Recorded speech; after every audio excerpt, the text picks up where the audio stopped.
సుభాష్ గారు, సుమలత గారు మంచిర్యాల నుంచి వచ్చారు. భర్త వయసు 39 సంవత్సరాలు, భార్య వయసు 38 సంవత్సరాలు, పెళ్ళయి 10 ఏళ్ళు.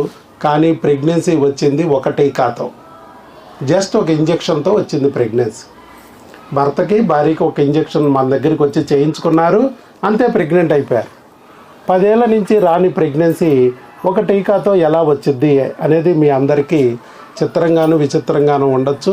అసలు ఈ టీకా ఏమిటి, అది ఎలా ఇచ్చాము, ఎలా వచ్చింది, ఈ టీకాతో ఎలా ప్రెగ్నెన్సీ తెచ్చుకోవచ్చు, ఐవీఎఫ్లు ఫెయిల్ అయినా, ఆపరేషన్లు ఫెయిల్ అయినా, డోనార్లు కూడా సక్సెస్ అవ్వక 30-40 లక్షలు ఖర్చు పెట్టుకున్న వాళ్ళు కూడా ఒక టీకాతో ప్రెగ్నెన్సీ తెచ్చుకుంటారు ఇక్కడ న్యాచురల్గా. అదే విషయాన్ని మనం చాలా వీడియోల్లో చూపించడం జరిగింది. ఈయనే ఫస్ట్ కాదు, ఈయనే లాస్ట్ కాదు, ఇలా ఎంతోమంది ప్రెగ్నెన్సీలు తెచ్చుకున్నారు మన దగ్గర న్యాచురల్గా. ఎలా అనేది సుభాష్ గారు చెప్తారు. సుభాష్ గారు చెప్పండి, అసలు ఏం జరిగింది, మీరు మా దగ్గరికి ఎలా వచ్చారు, నా గురించి ఎలా తెలిసింది? గుడ్ ఆఫ్టర్నూన్ అండి. అంటే కొంచెం తెలిసిన బంధువుల వాళ్ళు చెప్పిన తర్వాత సార్ వీడియోస్ చూడడం జరిగింది. చూసిన తర్వాత ఇక్కడికి వచ్చామండి. వచ్చిన తర్వాత మామూలుగా మీలాగానే టెస్టులు అవన్నీ చేయించుకున్నాము. తర్వాత టీకా కూడా తర్వాత లాస్ట్కు అంటే అందరితో పాటు కాకుండా ఇక్కడికి వచ్చిన తర్వాత వేసుకున్నామండి. వేసుకున్న తర్వాత ఏమైందంటే వెళ్ళిపోయాను, మామూలుగా జనరల్గానే వెళ్ళిపోయాం. సార్ అన్నాడండి, అంటే మీరు ఒకరు ఖచ్చితంగా టీకాతో ప్రెగ్నెన్సీ కావచ్చు, మీరు నమ్మినా నమ్మకపోయినా అని చాలాసార్లు చెప్పాడు సార్. కాకపోతే కొంచెం నమ్మకం అనేది 100% కలగలేదు సార్. అంటే అవుతుందా, ఇట్లా మ్యాజిక్ జరుగుతుందా అనేది చాలా ఉండేది. కాకపోతే ఆ మ్యాజిక్ నేనే చూశానండి, నేనే ప్రత్యక్ష సాక్షిని. ఖచ్చితంగా మేము వెళ్ళిన తర్వాత మేము November 24th ఇక్కడికి వచ్చామండి. ఎగ్జాక్ట్లీ December 11th రోజు ప్రెగ్నెన్సీ కన్ఫర్మ్ అయిందండి, వితిన్ 20 days. అసలు ఇక్కడికి వచ్చే ముందు మీకు వాళ్ళెవరో మీ ఫ్రెండ్స్ చెప్పారు, బంధువులు చెప్పారు. మరి ఇక్కడికి వచ్చిన తర్వాత మీకు ఈ హాస్పిటల్ వాతావరణం కానీ ఎలా అనిపించింది? అంటే హాస్పిటల్ వాతావరణం చాలా బాగుంది సార్. అంటే బాగుంది, అంత బాగానే ఉంది. టెస్టులు చెప్తున్నారు, తర్వాత అవి జరుగుతున్నాయి, అంత బాగానే ఉంది. కానీ డాక్టర్ గారు కనిపించట్లేదు. అరే సార్ ఏంటి ఇంకా రాలేదా అనే ఆలోచనలో నేను ఉన్నాను. కాకపోతే నాకు తెలిసింది ఏంటి అంటే లోపల సార్ ఉన్నారు, వేరే మిగతా అంటే ఇంతకుముందు వచ్చి వాళ్ళు వెళ్ళిపోయిన తర్వాత మళ్ళీ వస్తారు కండి, సెకండ్ టైము థర్డ్ టైము వాళ్ళను చూస్తున్నారు అని తెలిసిందండి. తర్వాత ఏంటంటే ఓహో అలానా అనుకున్నాను, మరి మమ్మల్ని పిలుస్తాడా అనే ఆలోచన ఉండేది. కాకపోతే ఈ విధంగానే అందరినీ కాన్ఫరెన్స్ హాల్లో కూర్చుండబెట్టారు, మాతో మాట్లాడారు. ఆ మాట్లాడినప్పుడు కూడా చాలా డౌట్స్, అంటే ఇక్కడ ఉన్న చాలామంది చాలా డౌట్స్ రేజ్ చేశారు.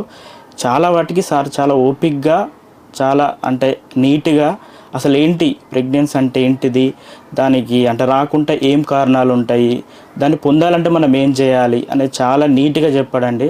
అప్పుడు అనిపించింది అసలు నేను కొన్ని హాస్పిటల్ తిరిగాను, కానీ ఈ విధంగా సార్ చెప్పినట్లయితే అక్కడ చెప్పలేదండి. అక్కడికి అయిన తర్వాతనే ఏం లేదండి, మీరు IVF చేసుకోవాలి, IUI చేసుకోవాలి, ఇవి రెండే మాటలండి. న్యాచురల్గా అనే మాట అనేది అసలు అక్కడ లేదండి. కానీ ఇక్కడ మాత్రం IVF లేదు, IUI లేదు, ఓన్లీ న్యాచురల్ ప్రెగ్నెన్సీ. సో అలాగే మీకు కూడా వచ్చింది. అవును సార్. పెళ్ళి అయ్యి 10 ఏళ్ళు అయిపోయింది. అవును సార్. 10 ఏళ్ళు అయ్యిందంటే చాలా రకాలైన అవమానాలు ఉంటాయి, చాలామంది ఇబ్బంది పెడతారు, ఎక్కడికి వెళ్ళాలన్నా బాధ. ఎందుకంటే ఎవరో ఒకళ్ళు ఏదో ఒకటి అడుగుతూ ఉంటారు, మన లైఫ్లో తెలిసిందే అలా ఉంటుంది. మరి ఈ పరిస్థితుల్లో 10 ఏళ్ళు అంటే చాలా ఎక్కువ టైం. మరి IUIలు కూడా చేయించారు. బయట డాక్టర్ల దగ్గర తిరిగితే వాళ్ళు ఏదో రకరకాల కారణాలు చెప్పారు.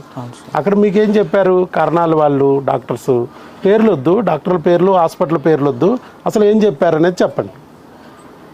అదే ఏం లేదు సార్, అంటే కొంచెం ప్రాబ్లమ్స్ ఉన్నాయి లోపల, అండాలు కానీ, తర్వాత ఇక ఏదో చెప్తూ ఉండేవాళ్ళు సార్. వాళ్ళు చెప్తూ ఇట్లా మీరు ఖచ్చితంగా IVF IUI ద్వారా మాత్రమే ప్రెగ్నెన్సీ కాగలరు, అంతకు మించి న్యాచురల్గా అంటే మేము న్యాచురల్గా కావాలి అని మేము అడిగేవాళ్ళం సార్.